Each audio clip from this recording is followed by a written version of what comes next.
ইরানের মিসাইল আক্রমণ আরও জোরদার করা হয়েছে।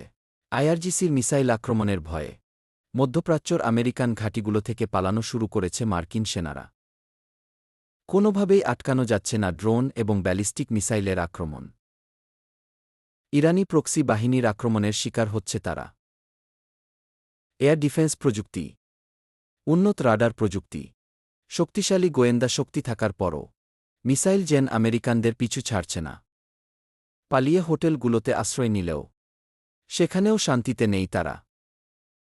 এখন পর্যন্ত ৭০ জন সেনার মৃত্যুর কথা স্বীকার করেছে আমেরিকা।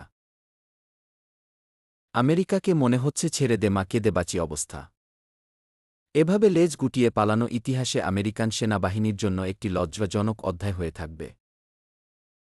অধিকাংশ মিশনের সফলতার দাগ টানা আমেরিকানদের লজ্জার দাগ দীর্ঘ হতে যাচ্ছে। দীর্ঘ হচ্ছে লাশের সারি। ইরান মাথা উঁচু করে লড়ে যাচ্ছে, আর বেইমান আরবরা শুধু চেয়ে চেয়ে দেখছে।